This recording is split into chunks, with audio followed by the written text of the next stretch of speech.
Good evening and welcome to the first of our series of African Bird Fair virtual talks with BirdLife South Africa in partnership with MSC Cruises.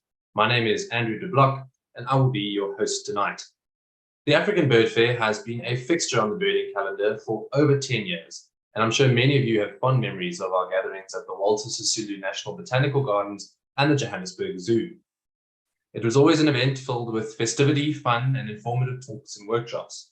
Ultimately, the African Bird Fair is a flocking together of like-minded people who share an interest in birds. But then the world shut down and we were no longer able to host events for fear of spreading disease. We made a plan and we pioneered an online virtual African Bird Fair. This event in 2020 was attended by over 1,000 people, and that was doubled in 2021 at our second virtual event. Last year, we were able to return to some normalcy, and we hosted a hybrid event with people attending talks online as well as in person at our offices at Isdal House in Johannesburg. In a sense, those pandemic years allowed us for the first time to host the first truly African bird fairs. We had presenters and attendees from all over the continent and indeed the world. This year, we're moving most of our activity back to an in-person format, with our event taking place this Saturday, the 22nd of July, at the Country Club Johannesburg in Woodmead. And we will again have fantastic talks, workshops, guided walks, an auction, a quiz, and a large exhibition area. But we cannot turn our backs now that we have opened up our audience to Africa and the world, and this is where this mini-series of talks was born. Before I get going, I need to thank our many sponsors who've made this year's event possible. In particular, I would like to highlight MSC Cruises, who have sponsored the virtual talk series, as well as partnered with us as our headline sponsor for the in-person event on Saturday. We have an excellent relationship with MSC, and those of you who joined us on one or more of our incredible flock at sea trips will attest to that. Without their support and that of our other sponsors, we would not have been able to have this event, so thank you very much. Tonight, we have the first of 3 webinars given by accomplished and expert guest speakers. Our first presenter is Susan Wishart of the Cape Parrot project. I'll introduce Susan shortly, but just a quick note to clarify that we have had a last-minute change for tonight's webinar. Dr. Rowan Martin was originally slated to present tonight on the Parrots of Africa.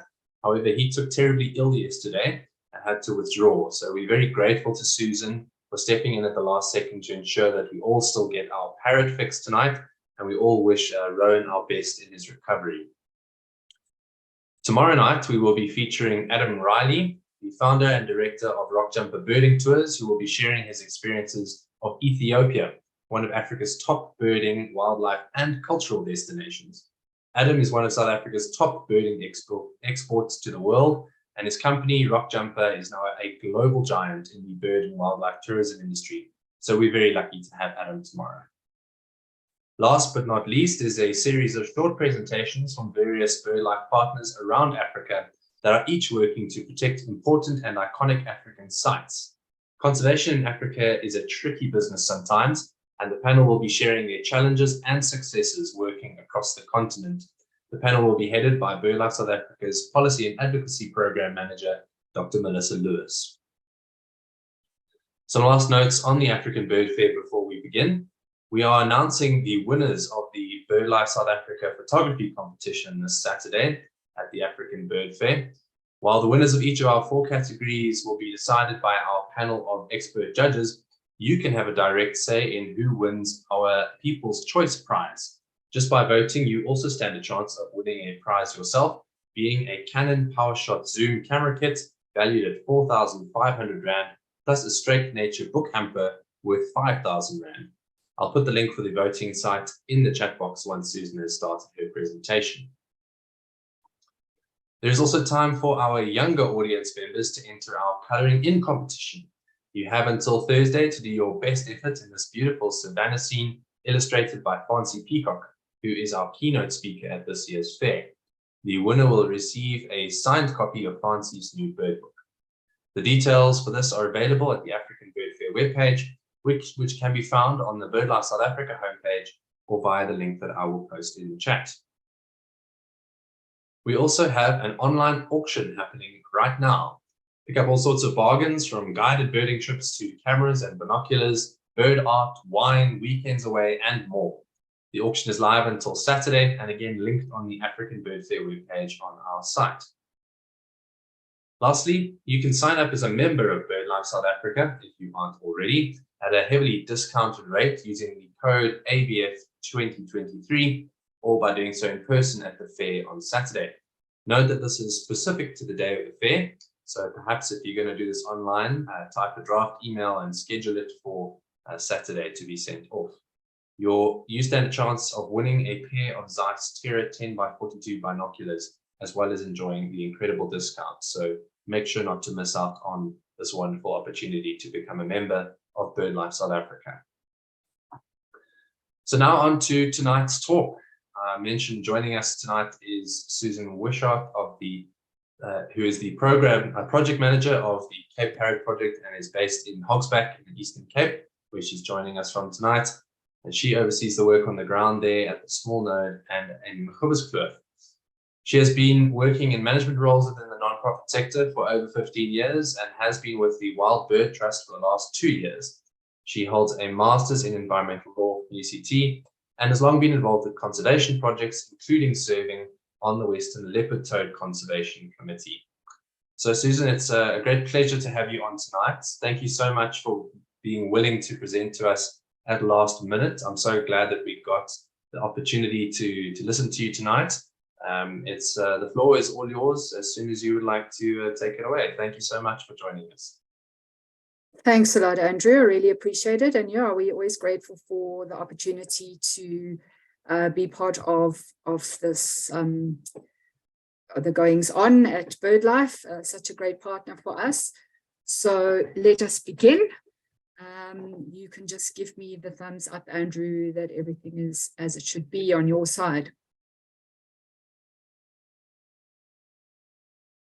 Are we good to go? We can't see your screen just yet. Okay, let's see what's happening here.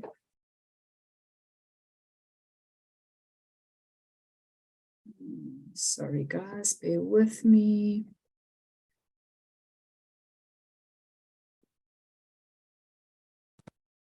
Right.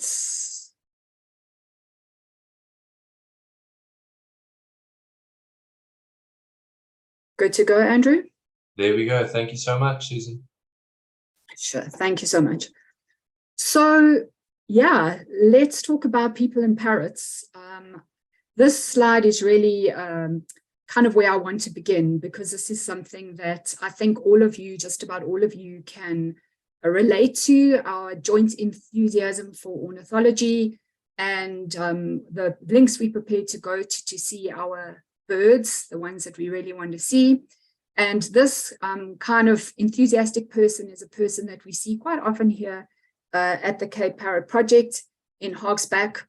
This is the entrance to our property along one of the side roads in the Hogsback area. And there's a little sign on the gate. You may not be able to see exactly what it says, but it says Cape Parrot project, appointments required. But a lot of times people come wandering up the driveway to come and see what is happening, and most interestingly often ask us, we've come to see the parrots, which, given that they're wild birds, is a little bit of a tricky one for us.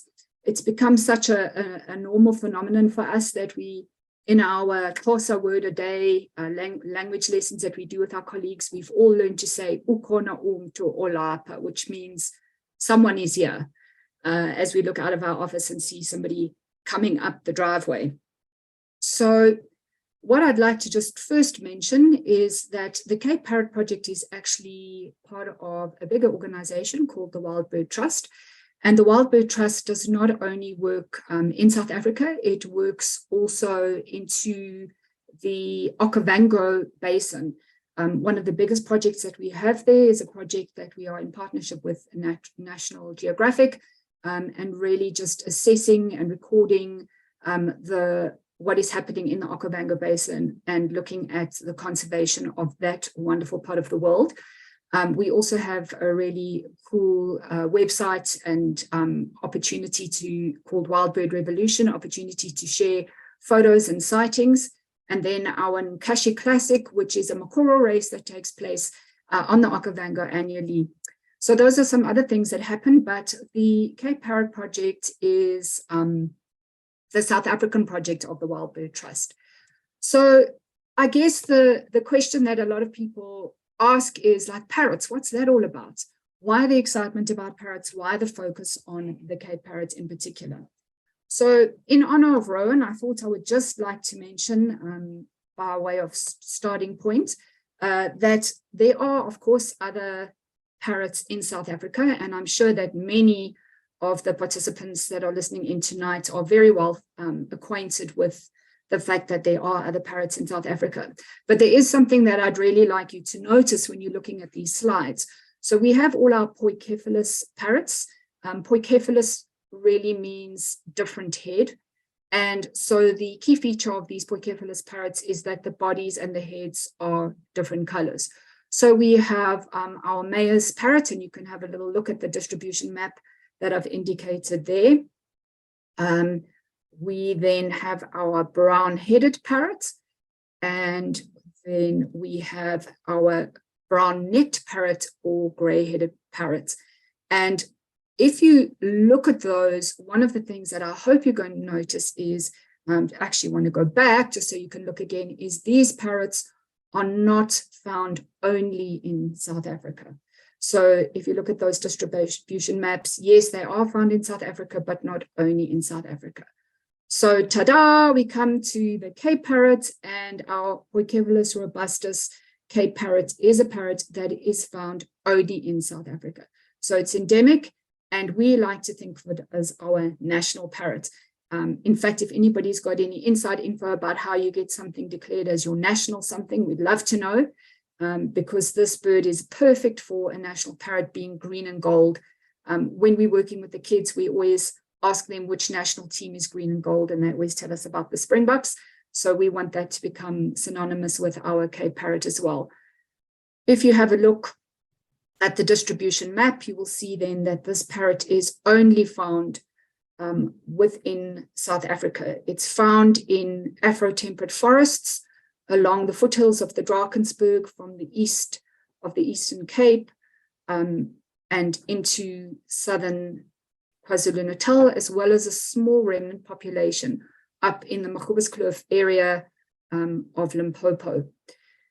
I'm not going to spend a lot of time talking about Cape Parrots themselves, although of course I can take questions at the end. But you should note that there's going to be a great talk by our good friend Cassie Carstens, who's now with BirdLife and was with us previously, and he'll be talking more about Cape Parrots themselves. But just a little insight into Cape Parrots. We're looking here at a male, which is the one on the left-hand side, with the red shoulders, the red ankles, but no red on his head. The female with the red shoulders, the red little face and red ankles, and then the juvenile in the top right corner, which does not have red shoulders or red ankles, but which can have the little red patch. So it's very difficult to sex the juveniles. So those are what we spend a lot of our time involved with here at the Cape Parrot project. But why? Well, the main reasons are indicated over here. At present, these parrots are listed as critically endangered in terms of the threatened and protected species governmental regulations. As mentioned already, they are only found in South Africa, and there are only approximately 1,800 of these left in the wild. And furthermore, for us, they are a flagship species for Afro-temperate forest grassland mosaic biomes, as well as being an umbrella species for other species of plants, animals, and birds that are found in that biome. That is our focus. But yeah, why do we do it? Are we crazy? A lot of times we wonder about the people coming up the driveway, or perhaps the people who know us from our surrounding areas, or people who hear about our projects. What is it that we're wanting to do? Are we crazy? Are we some kind of strange tree huggers? What is it that we really want to do? Well, as you can see from this picture of our whole team, we are a little crazy. I think a lot of people who work in conservation are a little crazy because they really love what they do and are so passionate about what they do. But what you'll see here indicated at the bottom of the slide is the vision of the Wild Bird Trust. And that is to keep birds safe in the wild by securing critical habitats for the benefit of ecosystems, of wildlife, and of people in perpetuity. And that is what we like to make sure that all of us understand that, and all of us are working towards that goal. So it's way more than just looking at parrots or understanding things about the parrots. What we have done is we've broken down that vision and we've said, how are we going to achieve that? In the corporate environment, we love our vision and our mission, but it is a very helpful guide for us. And we have said we are going to do this through several aspects that we're going to focus on. And that's what I'm going to be touching on tonight. And I hope that it's really of interest to all of you to see how this work is carried out. So the first thing that we do in terms of our mission is that we undertake exploration. We are really trying to find out where exactly are these parrots to be found. And there's a lot of work that goes into that. As mentioned before, and as you saw on the distribution map, there are these populations that have been identified in these various areas indicated here on the map. And the University of KwaZulu-Natal runs a Cape Parrot Big Birding Day every year annually for us to continue understanding where they are found and how many there are. So we then take that information, we go out to explore. What does that exploration look like? Well, for example, it could look like this was Cassie up a tree because our parrots are secondary cavity nesters and they like to nest something like 15 meters and above off the ground. So in order for us to even understand what's happening with the nesting, we need to get up the trees and have a look. So this is one of the ways that we explore. Another way that we explore is, you'll see here is our research manager, Francis Brook, and there we are out with the team. Actually, these pictures are taken in Limpopo, where we started a small base last year. And there we are with David Letsualo. Many of you would know him very well. He has been a real champion for us with regard to understanding Cape Parrots in Limpopo. And we still ask him to come along with us when we're looking for something new up in the Limpopo area, as our team gets to know that part of the world. So exploration is the first way in which we carry out our mission. The second thing that we focus on is research. So everything that we do is underpinned by rigorous scientific research. We don't do this on our own. We are able to partner with many different organizations and universities, and I'll mention those a little bit as we go along. But what does that research look like? Well, first of all, it involves observations. So our research scientists and research crew are very hardy people. They go out, we set up and have set up observation sites around our bases, and they do approximately 12 observations a month, which are sessions that last from 2 to 4 hours and which start before sunrise or sometimes end after sunrise, when the parrots are the most active in terms of flying from one spot to another. This is Francis sitting on top of a ridge at Wolf River site, which is one of the sites here near to Hogsback. What we are looking for in terms of this observation are, of course, numbers and demographics, looking to see if we can see males, females, juveniles. We look for roosting sites. We look specifically at behavior, looking for nesting sites, breeding behavior, and other interesting behaviors. We look at what the parrots are feeding on, and this includes going to pecan orchards, because parrots have decided that they could make very good use of pecan orchards. So when pecans are in season, and the parrots tend to eat them just before the humans would like to eat them, so they're not quite ripe, we go and monitor pecan orchards in and around the Hogsback area and the Limpopo area, where we are able to see parrots in actual quite great numbers. We had up to 600 parrots in one of our orchards this year, so that was kind of a record number for us. And when we are there, we are able to do flock photography, which assists us with analyzing the different demographics as well as the health of the parrots. They do unfortunately suffer from cytosine beak and feather disease. So we can monitor that because it manifests in what they look like in terms of their coloration. The other type of research that takes place is phenology transect. So here, Claire Padfield, our research assistant, is involved quite heavily, as well as our other team up in Limpopo, where we conduct phenology transects each and every month.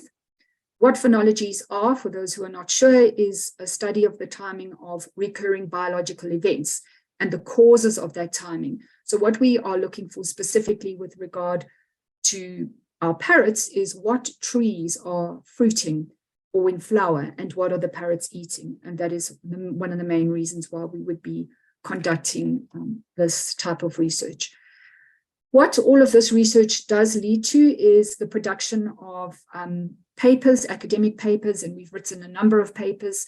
Dr. Kirsten Wimberger, featured here, is usually instrumental in driving our research process, and we have been able to touch on quite a lot of aspects that are of importance to the study of our Cape Parrots. In addition to studying the parrots, we also find it absolutely essential to look at landscape conservation.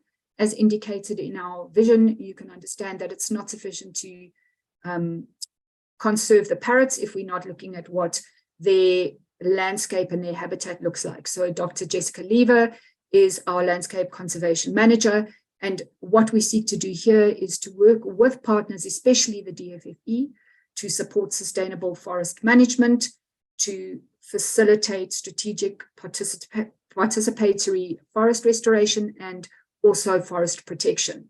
So that all sounds very grand. What that looks like in practice looks a little bit more like this. Here is Jessica in the field, trying to see what's out there. And this is something that our landscape teams have to do quite regularly. So following on from exploration and research, what is really great about Cape Parrot Project is that we don't stop at that. We don't stop at the theory, but we move that information that we gather from our theoretical and field work into conservation action. And this is where our operations team come into play. We have a number of staff members. At present, we are fortunate enough to be partnering also with a company called Brownie Points, who have been able to obtain funding to employ staff who they've seconded to us. So we're currently sitting with 27 people who are working in conservation action projects with us. And the focus for these projects includes looking at an ultimate goal of landscape scale restoration. Before we can do that, though, we spend a lot of time planning.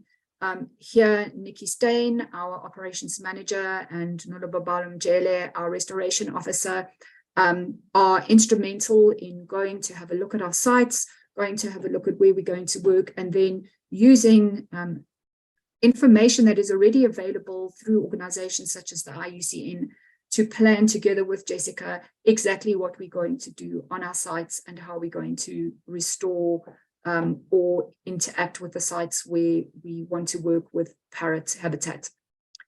The way this happens or is carried out is, first of all, site specific. So this is just an aerial view of our own site where our base is in Hogsback, and two of our staff members who work on this site specifically. But we obviously work on more than just our own site, which we are working towards restoring. The first thing that we would do is to ascertain whether it's necessary for us to carry out any alien vegetation management. So this is something that is really important if we're going to work effectively. As indicated, we do partner with DFFE, Department of Forestry, Fisheries and Environment, on most of the sites that we work on. They are DFFE sites, so public land, although we do work on some private sites. We will go in and we will ascertain exactly what needs to be done in terms of management of the alien vegetation.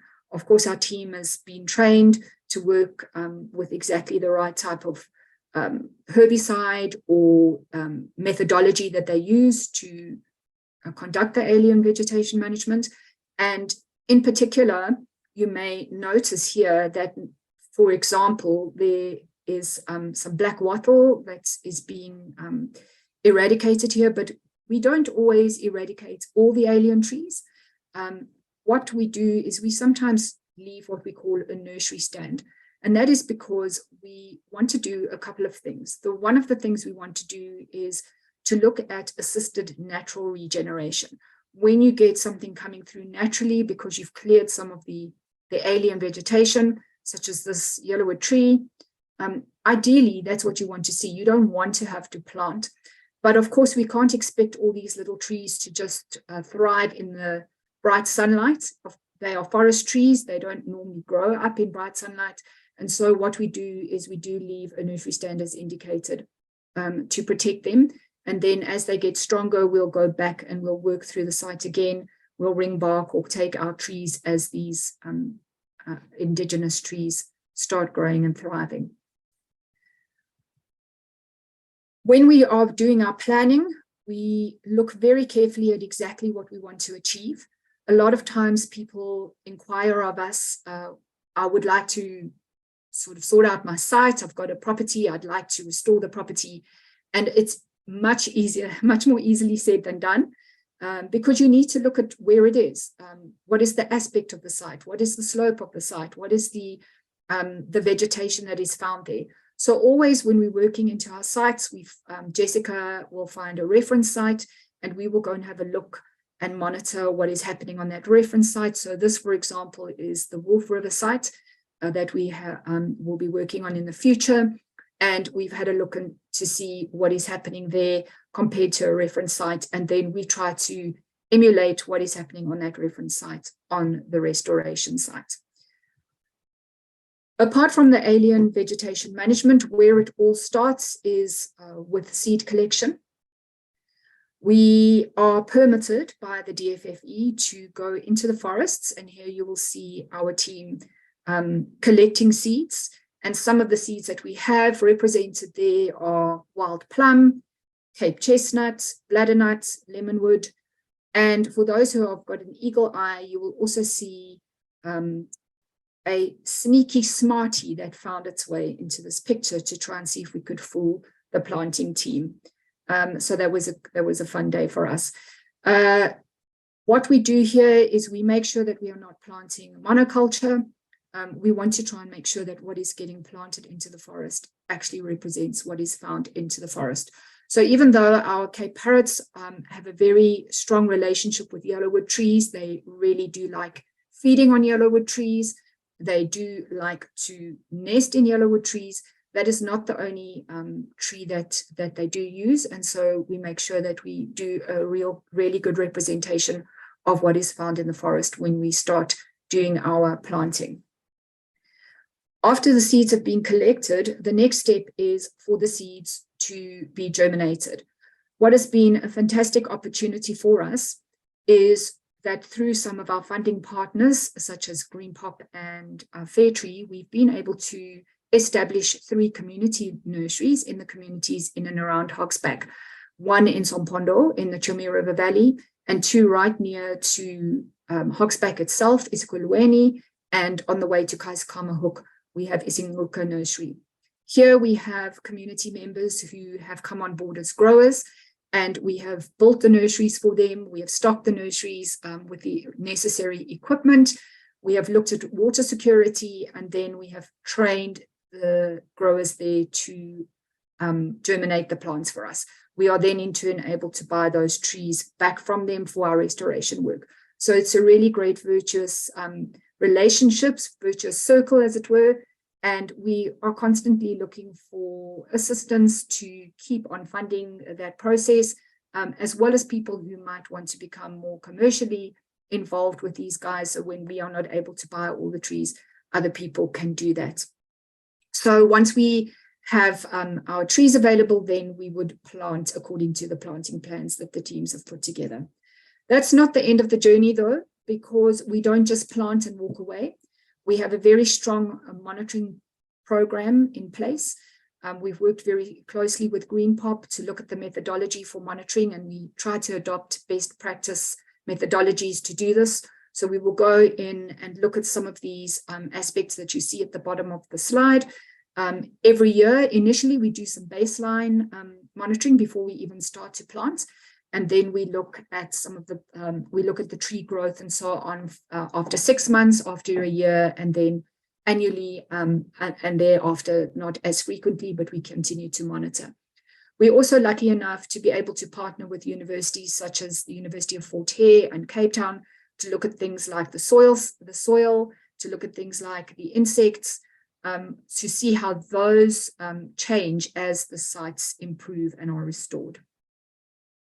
Another aspect of conservation action that we undertake is to install nest boxes. One of the main reasons that Cape Parrots have become endangered as they are is because of historical logging. If we think back to time periods such as the 1940s, where people were coming into these forests and looking for the big trees for furniture, for railway sleepers, those trees were taken out, and those would be the very trees that the Cape Parrots would be using now, what we call snags, dead or dying trees, which they use to hollow out their cavities. As I indicated, they are secondary cavity nesters, so they do look for existing hollows, either from other birds or from a branch breaking off or so on, and make their nests in those cavities high up in the trees. As they are not enough, we have undertaken this nest box project. Our first attempt was not as successful as hoped. We found that the bees were more interested in the boxes than the parrots, but we have designed a Mark II nest box, and we are in the process of putting those up, and we hope to see some success this breeding season. So the next aspect of the work that we do is our partnerships. So we have exploration, we have research, we have conservation action, and we also have partnerships. And here indicated on the slide are the kind of partnerships that we have grown over the years. There is an organization called the Cape Parrot Action Conservation Committee, Action Plan Conservation Committee. You can find out more about that on our website. And most of these organizations that are indicated here are represented on that committee, as well as a number of others. We also have good relationships with funders such as GreenPop and Fairtree. And what we really like about this is that we don't want to fall into that trap that so often happens in the nonprofit sector, where people just replicate what other people are already doing very well. We prefer to join hands with others and undertake work with them that can really be grown and made into the best it can be, because we're partnering. So these are the organizations that we work with across government, across the NPO sector, across academic institutions, and so forth. Of course, very important in terms of partnerships are partnerships with local communities. And it's very important to us that we go into the communities that we plan to work in and around and engage with the people there to make sure that we also understand their needs, their input, everything that they are able to tell us about the environment and the forest. So we have really good relationships with the communities in and around the Hogsback area, and hope to build similar relationships in the other places where we work. The next aspect of our mission is to ensure awareness raising, and this is done in a number of ways. So we're really grateful, Andrew and team, that we were able to join into this particular opportunity, because it is through conferences and talks such as this that we're able to let people understand more about this precious bird that very many people don't even know exists in our country. I've actually spoken to a couple of people, particularly kids. If you mention a parrot, they go, "Oh, that's a bird you get in a cage." And so we need to be able to explain that, no, all birds are originally wild and they come from somewhere. And in particular, our parrot comes from South Africa. So this is one of the ways that we can share. We do want to encourage everybody out there to please assist us to understand where the parrots are found, and to hop onto BirdLasser and record your sightings so that we can understand where we should be working if we are not already working in the right places. Another thing that we do in terms of awareness raising is, like most other people these days, we have a social media presence. So yeah, do please go and have a look at that if you find this is interesting or something that's caught your attention. We like to share the work that we do and make sure that people know what's going on in terms of the Cape Parrot world. In addition to that, we were very fortunate enough to be given a book written by Michelle Preen and beautifully illustrated, and we have been able to have this book translated into Xhosa, and it is available, a kid's book telling the story of our Cape Parrots as well as the project, and this book is available from us if you're interested in finding out more about it. We also make sure that we put up signage where we work, just so that people can understand what it is that is happening when they see the nurseries, when they see the work that we're doing, that they understand that it relates back to not only the Cape Parrot, but its habitat, and as I said at the beginning, also the communities that live in and around those habitats. And then we also work to support local and grassroots organizations. This is really a key thing that we do. We try our best to engage with organizations in and around our community. There's a couple of things that happen in and around Hogsback, for example. We have a wonderful organization called Hobbiton on Hogsback, and they have been around for many, many years running camps for kids where the children come in and learn a whole range of life skills through outdoor activities, such as the ones that you see pictured here. Amazing, opportunity for people to really understand about what's going on with their communities, with their environment rather. And we came together with Hobbiton and said we were able to secure some funding to run these camps for our local kids who live in and around the Hogsback area. So we have been able to sponsor 4 camps so far for 60 children at a time. We've also been able to get shoes for the kids, which was great, because the first time we walked with them, a lot of the kids were walking in their slip-slops or their school shoes. And we put together with the team from Hobbiton, we were able to put together a forest walk document as well as a Cape Parrot project presentation. And it's really fun for us to look at a questionnaire that we give them when they first come to camp about things like biodiversity and Cape Parrots, and to have a look at the answers there, and then they fill in that same questionnaire at the end, and just to see the change is really interesting. We are also so excited about the opportunity to be Bird of the Year with BirdLife South Africa this year. When that application was successful, we didn't even realize what a great opportunity it would be, because they have produced the most beautiful educational material. We just weren't getting around to that. And I hope all of you have had an opportunity to look at it. But if not, please jump on their website or our website, have a look at it. It's really beautiful material for those of you who are teachers or working in education.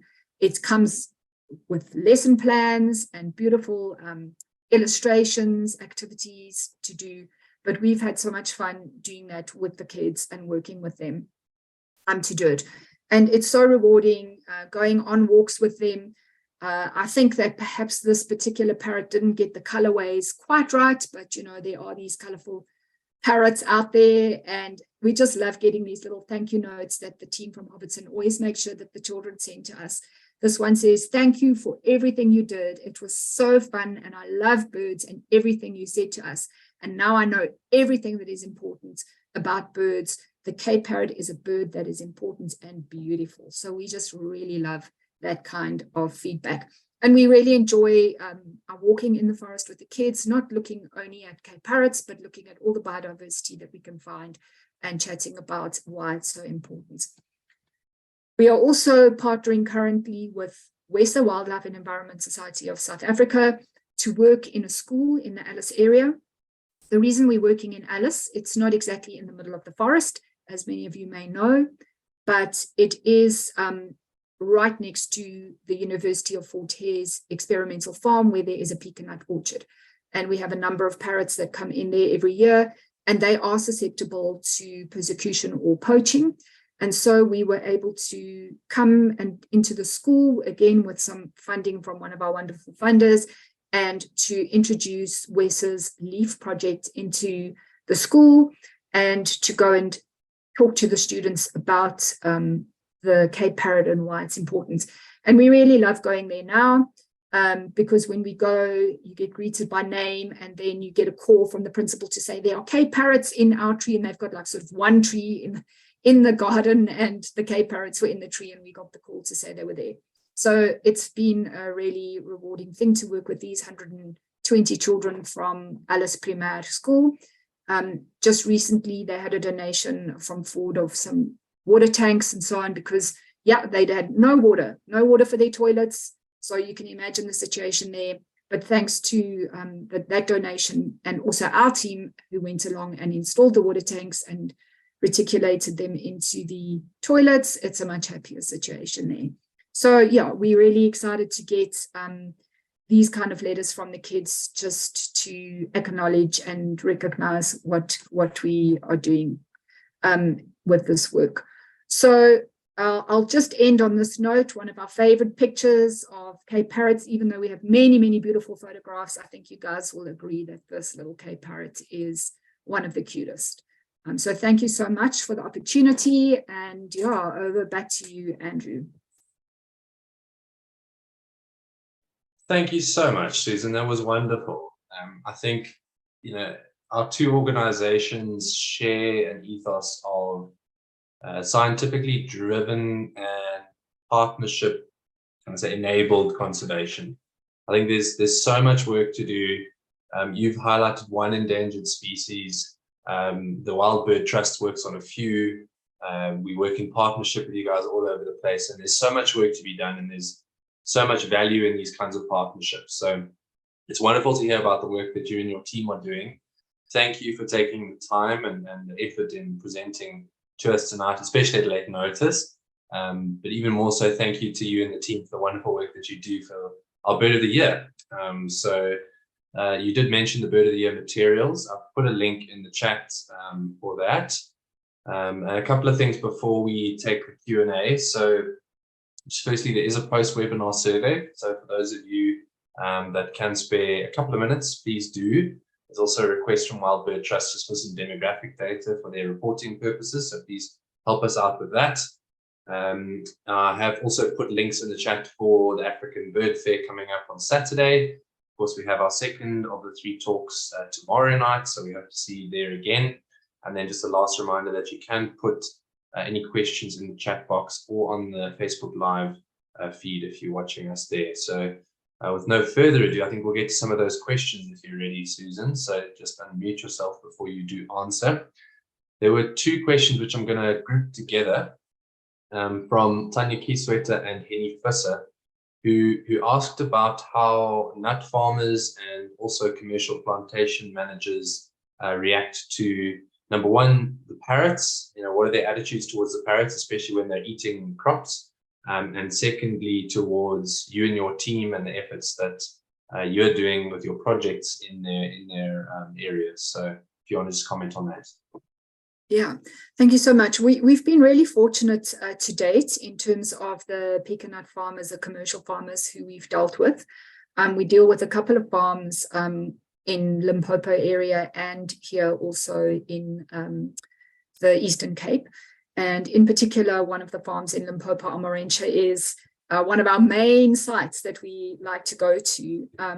And they, even though it can be the case that these parrots can actually kind of affect their crops really badly, they really take it with good grace and are willing to try and find solutions for us, which is so exciting for us. And we're working hard with them to look at Cape Parrot friendly labels or such like, so that we can keep those relationships going. We've also been fortunate enough that we've recently been in contact with somebody who lives on a farm here in the Eastern Cape and is going to be looking at doing work for us, mapping pecan farms so that we can engage further with farmers and make sure that we can talk first before anybody, takes action that may affect the parrots. And then in terms of the the research that we do in and around commercial plantations, we generally have a good relationship with the organizations or the ones nearby to us. Of course, one has to get permits and all of those type of things, but we find that we, if we take the opportunity to meet with them and explain what we're doing, we haven't been turned down in terms of getting permits and getting things done. Okay, that's great to hear. And there was a follow-up question, which I think is relevant quickly, is are there any strategies or sort of mitigation measures that can be taken to protect or sort of lessen the effects of parrots on these pecan nut plantations in particular? Yeah, that's a really good question, and one that we've really been discussing with some of our friends at Amarentia, in particular, trying to figure out what we need to do. And some of our team has looked into what kind of things happen around the world where there's similar problems with birds. It's difficult though. Pecan trees are big, they're very big. So we thought about exclusion netting, but that's a costly exercise.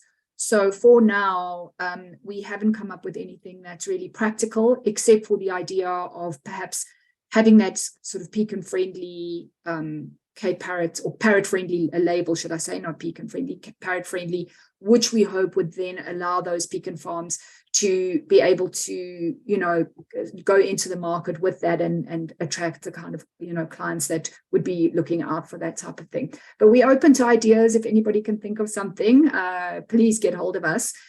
We thought about, some things, but parrots are so smart. Things like noise makers and things like that, they're just going to learn very quickly that that's just nothing that actually happens when you make a noise. So yeah, we're not too sure what exactly to do, but fortunately at the moment it's not a significant problem for us. Okay, good to know. Jackie Bailefelt and Mel van Spey have both asked about Cape Parrot breeding. So Jackie asked, when is the breeding season? And Mel asked, how many eggs can they hatch in a nest at a time? Okay, great. So breeding season is starting around about now. We do track it, and it does move slightly seasonally, depending on, I guess, things like weather. These are some of the things that we're looking at, weather, rainfall. We're looking at all of that kind of information to see what influences when the breeding season starts, but it starts about now. Our teams have reported seeing some breeding behavior, so courtship behavior that we see with the parrots. So we've got our eyes open and would last through and into towards the end of the year. The parrots lay between 2 to 5 eggs. So I think you may have seen in that nest box picture, we call that 5-chick nest. That was the first time we saw that they could have up to 5 chicks, and they're asynchronous layers. So those chicks are coming out one at a time, which is probably a good thing. And that's quite nicely illustrated in our little book, Seek and Squeak. If anybody gets a hold of that, they'll see that is illustrated in there. Wonderful. There's another question about breeding, but breeding in captivity. And given that there are now only 1,800 birds estimated in the wild, have you considered captive breeding as a conservation intervention? Yes, we have. And so we have a good relationship with captive breeders, the registered captive breeders, who are also sitting on that conservation committee that I spoke of, because it is obviously a strategy that needs to be taken into account. And there's important conservation work that can be done there through the captive breeding programs. So we're talking to them on a regular basis and making sure that there's good scientific tracking of what's happening there, a stud book, for example, in terms of the genetic makeup of those parrots. And then, of course, those parrots are also available for more detailed scientific study, which is important for the scientists. So it is something that's already underway. Okay, and then another question about parrots in captivity. Maybe you'd like to give a gentle answer to, do you encourage keeping Cape Parrots as pets? Well, the Cape Parrot is a critically endangered top species. So for you to have a Cape Parrot, you need to have a permit. So if you have a permit and you have a Cape Parrot, that's good. Bear in mind, they are social animals. So for a Cape Parrot to be on their own, is a little bit of a tricky one. The people who are captive breeding them are, permitted. They've got the relevant permits from the authorities, and they are not, those usually the people who we know of, those parrots are not on their own. So ideally, because it's an endangered species and you do need a permit for it. So if people want more detail about that, please do get in touch with us so that we can give some feedback and some advice if they need some. Okay, thank you. There's a hell of a lot of really nice questions coming through, so I'm going to keep firing them at you. Sure. There's another one from Kalisha Singh who's asked, does the trade in Cape Parrots as pets in captivity contribute to them being endangered? Is it a threat to them? Yeah, it has done. It has done. We feel like we do have a handle on it at present in South Africa, partly because they are captive bred birds that are available in the world. So, for somebody to go to all the trouble of poaching one would be, unnecessary, because they can access a captive bred Cape, especially not in South Africa, because we do currently, there's no export of Cape Parrots that is happening out of South Africa. So yeah, that's the current situation, but certainly from a historical perspective, it must have contributed to the decline. And we have anecdotal evidence from people from this part of the world that they believe that there was a period at which these animals were caught and were sold. And there is the odd story, especially, when you get a kid walking alongside a kid on a camp and you say, Cape Parrots, and they're like, oh, no, we know somebody's got one in a cage. So whether people do that, now just because they think, oh, what a beautiful bird, I want to see it in a cage, which is obviously anathema to the rest of us, that's not the normal thing that we would do straight away when we see that bird. That's how we find out about it. But at the moment, we don't think that there's a serious problem with that. And thanks to, the captive breeding, that's one of the things that we realize that's plays a significant role there. Brilliant. This is a question from James Korea Ndungu. James wants to know, are you involved with bird ringing or color ringing of Cape Parrots for monitoring purposes? Oh my gosh. Cape Parrots are very difficult to put rings on because they have such dexterous feet and beaks. So there has been ringing that's taken place, but we are not currently involved with it at all. Okay. There's a question from Corinne Pinar about the extent of cytosine beak and feather disease in Cape Parrots. Yeah. So we have been tracking this over the number of years that we've been working in research here in Hogsback. And we do it, as I indicated, through flock photography that we do annually in the pecan orchards. And then we analyze those photographs. And at the moment, we do not see it as being a massive problem. It seems to be currently, one can't say, but it seems to be on the decline. That is what our research is showing us. However, we have been able to secure some funding for a team at UCT that's looking into a vaccine.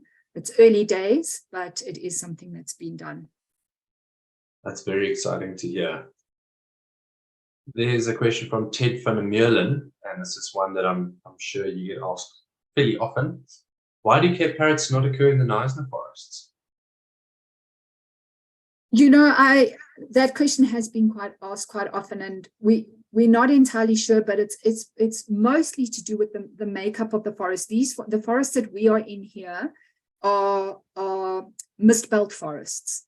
So they are high up, they are cold. Not to say that capes haven't been seen in coastal forests and so on, but we're still investigating as to whether they will actually breed there. So that is something that's coming up in the next year or two. So they are seen in, for example, the Transkei coastal forests, but we think that because of the nature of the specific type of forest, that forest is not just forest. As with all scientific things, there's different types of forests, and this particular type of forest that they occur in is not the same as Knysna. It's one of my favorite little bits of bird trivia that the Cape Parrot is the only species in South Africa with Cape in its name that you can't actually find in the Western Cape. So there you go. Yes, yes. And then we have to remind everybody that the Eastern Cape is also a cape. Yes, that's very true. The old Cape province extended a lot further than the Western Cape does now. Yes.